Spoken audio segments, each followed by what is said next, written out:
السلام علیکم، دینی ورثہ چینل میں آپ سب دوستوں کو خوش آمدید۔ السلام سرزمین خلدزار دیوبند، مرحبا باد نسیم گل بہار دیوبند۔ عالم انسانیت میں امن کی تصویر ہے، بزم عالم میں ہوائے مشک بار دیوبند۔ اس وقت تشریف لا رہے ہیں دارالعلوم دیوبند کے استاد تفسیر حضرت مولانا محمد راشد اعظمی صاحب، مادر علمی دارالعلوم دیوبند کے استاد تفسیر حضرت مولانا مفتی محمد راشد اعظمی صاحب خطاب فرمائیں گے۔ تمام حضرات دل کی گہرائیوں سے اپنے محترم مہمان کا خیر مقدم کریں۔ نعرہ تکبیر! بھائی سامنے والے حضرات جو دیوار بنا کر کھڑے ہو جاتے ہیں، یار مہربانی کریں، بار بار مائک سے اعلان کرنا۔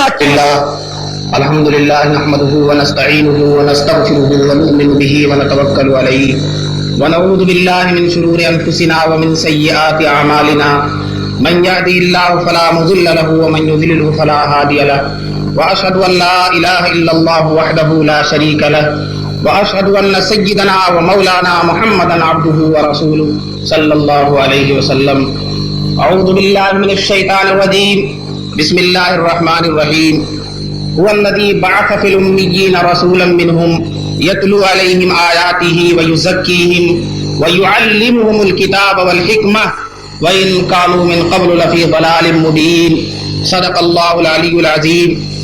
عن ابی الدرداء رضی اللہ تعالی عنہ قال قال رسول اللہ صلی اللہ علیہ وسلم ان العلماء ورثۃ الانبیاء او کما قال النبی صلی اللہ علیہ وسلم۔ حضرت صدر جلسہ، معزز علماء کرام، محترم بزرگوں اور دوستوں، دینی بھائیوں، محبین دارالعلوم دیوبند، جس طرح سے آقا مدنی تاجدار حرم فخر انبیاء صلی اللہ علیہ وسلم کی مبارک سیرت بیان کرنے والا حیران ہوتا ہے کہ آقا نامدار صلی اللہ علیہ وسلم کی مبارک سیرت کے کن جلووں کو میں بیان کروں۔ ہزار جلوے، بے شمار جلوے، لاکھوں ادائیں، کروڑوں سیرتیں نبی کریم صلی اللہ علیہ وسلم کی کس چیز کو بیان کرے۔ چنانچہ کوئی شاعر کہتا ہے خدا خود جن کا شیدا ہو انہیں کہیے تو کیا کہیے، خدا خود جن کا شیدا ہو انہیں کہیے تو کیا کہیے، خدا تو کہہ نہیں سکتے ہو محبوب خدا کہیے۔ تو یہی حال وارثین انبیاء، نبی کریم صلی اللہ علیہ وسلم کے دیوانے، بعد کی صدیوں میں دین کے ان خدام جن کو ہم علماء دارالعلوم دیوبند کے نام سے یاد کرتے ہیں، چونکہ نبی کریم صلی اللہ علیہ وسلم کے نقش قدم پر ہیں، آقا صلی اللہ علیہ وسلم کی سیرتوں کے حامل ہیں، اس لیے ان کی سیرت بیان کرنے والا، ان کے اخلاق و کردار کو بیان کرنے والا، ان کے کارناموں کو بیان کرنے والا، ان کی جاباز اور مجاہدانہ زندگیوں کو بیان کرنے والا حیران اور پریشان رہتا ہے کہ اپنی بات کو کہاں سے شروع کرے۔ ظفر تاب قدم ہر کجا کی بھی نگرم، کرشمہ دامن دل میں کشت کی جائیں جاس۔ جو جدھر نظر ڈالتے ہیں وہ نظارہ دعوت دیتا ہے، وہ کرشمہ دعوت دیتا ہے کہ اپنے بیان کو مجھ سے شروع کرو۔ صحیح حدیث ہے، صحیحین کی حدیث ہے کہ اللہ تبارک و تعالی جب کسی بندے سے محبت فرما لیتے ہیں، قربان جائیے اس بندے پر جو محبوب دو عالم کا محبوب ہے، اللہ تعالیٰ جس سے محبت کرنے لگتے ہیں، جب اللہ اس بندے سے محبت کرتے ہیں تو اللہ جبریل امین کو بلا کر کہتے ہیں کہ اے جبریل، میں نے اس بندے کو اپنا محبوب بنا لیا ہے۔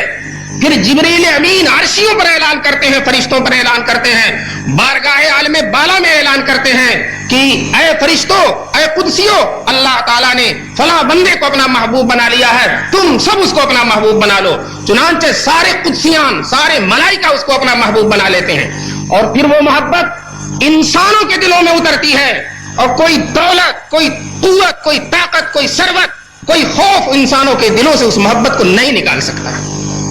دوستو، علماء دیوبند انہی محبوبان بارگاہ الہی کی ایک جماعت ہے جن کی مقبولیت کا ایک مظہر آپ یہ دیکھ رہے ہیں کہ دھوپ ہے، پریشان ہیں، پیاس سے بیتاب ہیں، لیکن علماء دیوبند کا ذکر خیر سننے کے لیے ان کی محبت میں اور ان کے عشق میں آپ حضرات یہاں تشریف فرما ہیں، بیتاب ہیں، دیوانہ وار ان کے ذکر کو سننا چاہتے ہیں۔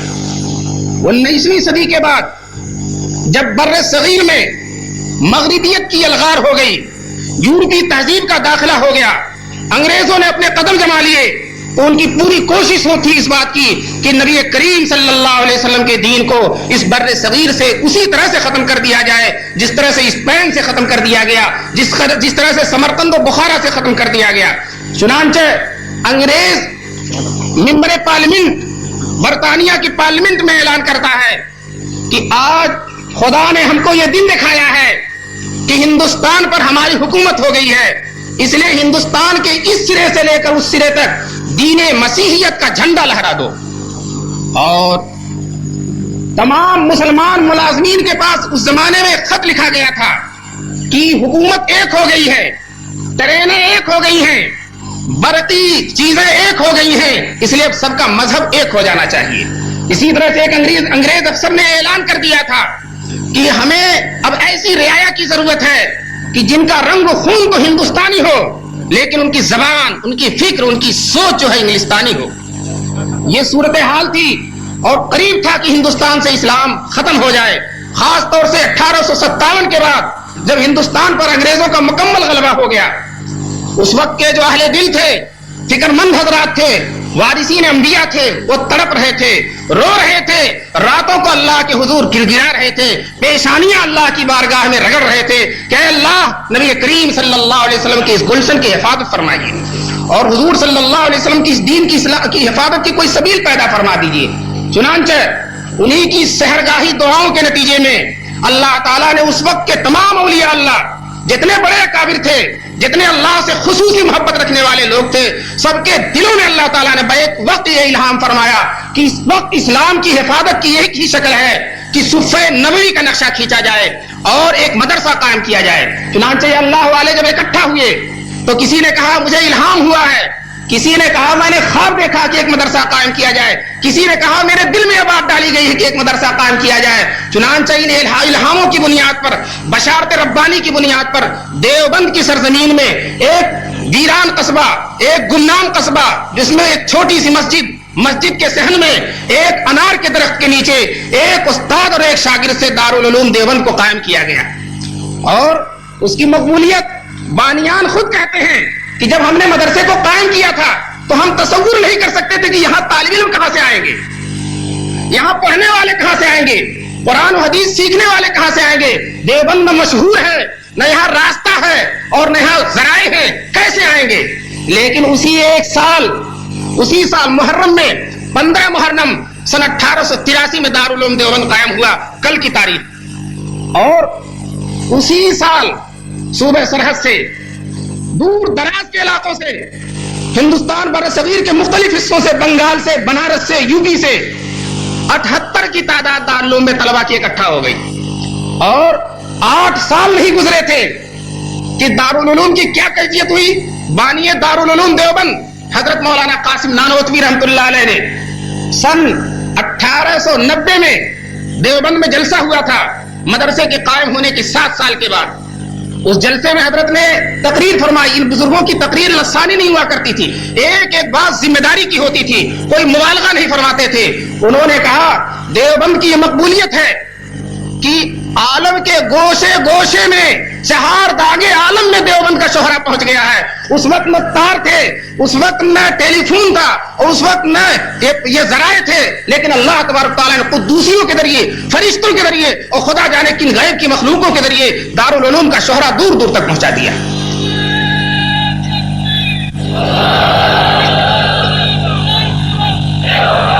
چنانچہ حضرت نانوتوی رحمۃ اللہ علیہ اپنی اس تقریر میں فرماتے ہیں کہ مکہ مدینہ کے اندر، مکے کے اندر کچھ طلبہ پڑھتے تھے، جب دارالعلوم دیوبند کا چرچا ان کے کانوں میں گیا تو بےتاب ہو کر مکہ سے دیوبند میں پڑھنے کے لیے وہ آگے، صرف 8 سال 7 سال کی مدت میں۔ اور دوستو اس کے بعد سن 1992 میں، 1892 میں ابھی تک دارالعلوم قائم ہو چکا ہے، تقریباً 10 سال گزر چکے ہیں، کوئی عمارت نہیں ہے، ایک عمارت بھی نہیں, ایک اینٹ بھی دارال علوم کے نام پر الگ سے قائم نہیں ہے, اور دنیا کے چپے چپے میں اس کا شہرہ پہنچ گیا. اسی سے پتا چلتا ہے کہ دارالعلوم کسی عمارت کا نام نہیں ہے, دارالعلوم کسی چار دیواری کا نام نہیں ہے, دارالعلوم ایک زبردست تحریک کا نام ہے. چنانچہ حضرت شیخ الہند رحمۃ اللہ علیہ, ان کے سامنے اگر کوئی کہہ دیا کرتا تھا کہ دارالعلوم دیوبند صرف ایک مدرسہ ہے, تو حضرت تب جایا کرتے تھے اور کہتے تھے یہ مدرسہ نہیں ہے, صرف ایک مدرسہ نہیں ہے, بلکہ یہ اسلامی داعیوں اور مجاہدوں کی تربیت کی چھاونی ہے. اسلامی داعیوں اور مجاہدوں کی تربیت کی چھاونی ہے. یہ اسلام کا ایک قلعہ ہے, اور حکومت مغلیہ کے چراغ کے کلج ہو جانے کے بعد حکومت کا بدل بلکہ نعم البدل ہے. یہ حضرت نعم البدل ہے. حضرت شیخ الہند رحمۃ اللہ علیہ فرمایا کرتے تھے. مولانا علی میاں نے لکھا ہے, بہت زبردست مورخ ہے, ابھی جلدی حضرت کا انتقال ہوا, عالم پر بڑی گہری نظر ہے, تاریخ عالم پر بڑی گہری نظر ہے. وہ فرماتے ہیں کہ اگر کوئی دارالعلوم دیوبند کو صرف ایک مدرسہ کہتا ہے تو وہ دارالعلوم کے بانیوں کے ساتھ انصاف نہیں کر رہا ہے. اس کو میدان محشر میں ان بزرگوں کی روحوں کے سامنے شرمندہ ہونا پڑے گا. دارالعلوم مدرسہ نہیں ہے, دارالعلوم ایک زبردست تحریک ہے. دارالعلوم زبردست ایک فضل الہی ہے.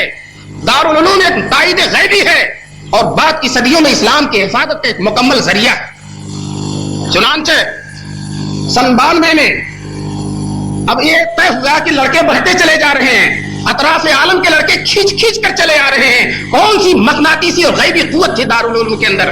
اب طے ہو گیا کہ کوئی عمارت بنائی جائے. 10 سال کے بعد عمارت بنانے کی بات آئی. اس وقت بھی کچھ بزرگوں نے اختلاف کیا کہ کیا ضرورت ہے عمارت کی, جامع مسجد کے حجرے کافی ہیں. لیکن حضرت نانوتوی کی دوربین نگاہیں دیکھ رہی تھی کہ دیوبند اس وقت ایشیا نہیں بلکہ عالم کا سب سے بڑا ادارہ بننے والا ہے.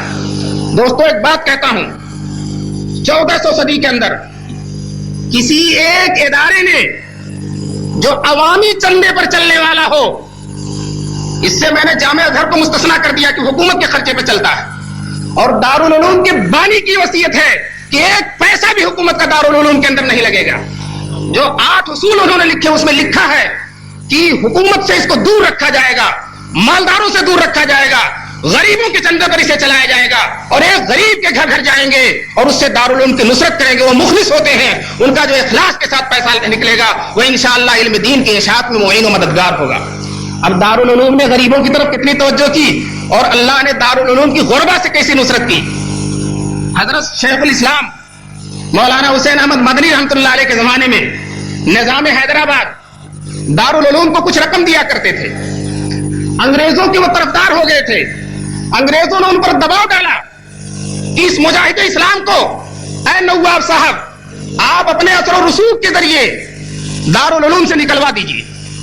چنانچہ نواب حیدرآباد نے خط لکھا حضرت حکیم الاسلام قاری محمد طیب صاحب رحمۃ اللہ علیہ کے پاس کہ دارالعلوم دیوبند سے شیخ الاسلام کو اگر الگ کر دیں گے آپ تو میں جو امداد دیتا ہوں کئی گنی بڑھا دوں گا, بہت زیادہ کر دوں گا, اور اگر نہیں نکالتے ہیں تو میں امداد بند کر دوں گا.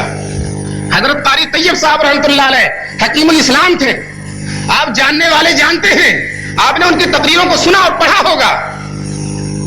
حضرت نے بڑا ہی حکیمانہ جواب دیا. جواب یہ دیا کہ نظام صاحب دارالعلوم دیوبند حضرت شیخ الاسلام کو ہفتے میں 6 دن مدرسے کے اندر مقید رکھتا ہے, صرف 1 دن جمعے کی چھٹی دیتا ہے, اور وہ جمعے کا دن انگریزوں کی مخالفت میں صرف ہوتا ہے. اگر ہم نکال دیں گے تو ان کا پورا ہفتہ خالی ہو جائے گا اور انگریزوں کا زبردست نقصان ہوگا. 20 سال میں جانا ہے ان کو تو 5 سال میں جانا پڑ جائے گا. کیسا حکیمانہ جواب دیا حضرت قاری طیب صاحب نے. اس لیے حضرت نے کہا انگریزوں کا بھی اسی میں فائدہ ہے کہ حضرت کو ہم نے نکالے. بات ہو گئی, قاری صاحب نے جواب دے دیا. شیخ الاسلام مولانا حسین احمد مدنی رحمۃ اللہ علیہ کو جب معلوم ہوا تو حضرت نے قاری طیب صاحب سے پوچھا کہ قاری صاحب آپ نے کیا جواب لکھا. قاری صاحب نے کہا کہ حضرت میں نے یہ جواب لکھا. سنیے شیخ الاسلام رحمۃ اللہ علیہ کیا فرماتے ہیں کہ نظام حیدرآباد کو خط لکھیے کہ اب تک جتنا آپ نے پیسہ دارالعلوم کو دیا ہے سب کا حساب بھیج دیجئے, ابھی سارا پیسہ آپ کا واپس کر دیا جائے گا. آپ سمجھتے ہیں کہ دارالعلوم دیوبند آپ کی امداد پر چل رہا ہے, یہ نصرت الہی پہ چل رہا ہے, یہ خدا کے دین کا محافظ ہے اور خدا اس کا محافظ ہے. یہ ہے مجاہدانہ جواب, ہوتا حکیمانہ جواب, اور یہ ہے مجاہدانہ جواب.